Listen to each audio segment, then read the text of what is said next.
தமிழக அரசியல் வரலாற்றிலே பரபரப்பை ஏற்படுத்தியிருக்கக்கூடிய சூழலில் தான் ஒரு மூத்த அரசியல்வாதியாக பார்க்கப்படும் வெல்லமண்டி நடராஜன் தமிழக வெற்றி கழகத்தில் இணைந்திருக்கிறார். கடந்த அதிமுக ஆட்சி காலத்தில் அமைச்சராக இருந்த வெல்லமண்டி நடராஜன் ஓ பன்னீர்செல்வம் கட்சியிலிருந்து வெளியேற்றப்பட்ட போது அவருடன் சென்றிருந்தார். ஓ பன்னீர்செல்வம் திமுகவில் இணைந்த நிலையில வெல்லமண்டி நடராஜன் திமுகவில் இணைவார் என்று எதிர்பார்க்கப்பட்டது. ஆனால் அவர் மீண்டும் அதிமுகவுக்கு வந்து இணைந்தார். அதிமுகவில் வந்து இணைந்த அவருக்கு அமைப்பு செயலாளர் பொறுப்பு வழங்கப்பட்டது.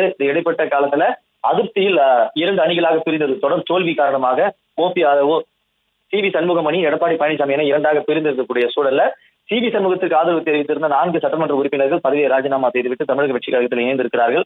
அவர்களுடைய தொடர்ச்சியாகத்தான் வெல்லமண்டி நடராஜன் தற்போது அதிமுகவிலிருந்து தமிழக வெற்றி கழகத்தில் இணைந்திருக்கிறார்.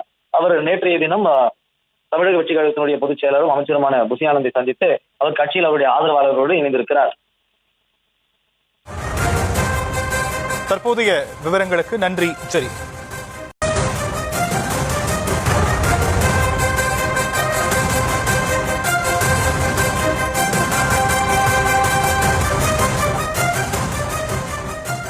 அதிமுக முன்னாள் அமைச்சர் வெல்லமண்டி நடராஜன் தாவேக்காவில் இணைந்த அன்னை செய்தியை நாம் பார்க்கிறோம். ஓபிஎஸ் ஆதரவாளராக இருந்த வெல்லமண்டி நடராஜன் தேர்தலுக்கு முன் அதிமுகவில் இணைந்த நிலையில் தற்போது சட்டமன்ற தேர்தலில் அதிமுக தோல்வியடைந்திருக்கக்கூடிய ஒரு சூழலில் அவர் தாவேக்காவில் இணைந்திருக்கிறார்.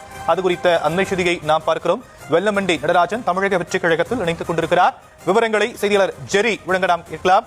ஜெரி, தொடர்ந்து அதிமுகவிலிருந்து அடுத்த உரிய நபர் வெல்லமண்டி நடராஜன் தமிழக வெற்றி கழகத்தில் இணைந்திருக்கிறார். மேலும் விவரங்கள். வணக்கம். அதிமுக அமைப்பு செயலாளர் வெல்லமண்டி நடராஜன் தற்பொழுது அமைச்சரும் தாவேகா பொதுச் செயலாளருமான என் ஆனந்த் தலைமையில தமிழக வெற்றி கழகத்தில் இணைந்திருக்கிறார். தொடர்ச்சியாக அதிமுகவிலிருந்து சட்டமன்ற உறுப்பினர்கள் 4 பேர் பதவியை ராஜினாமா செய்துவிட்டு தமிழக வெற்றி கழகத்தில் இணைந்திருப்பது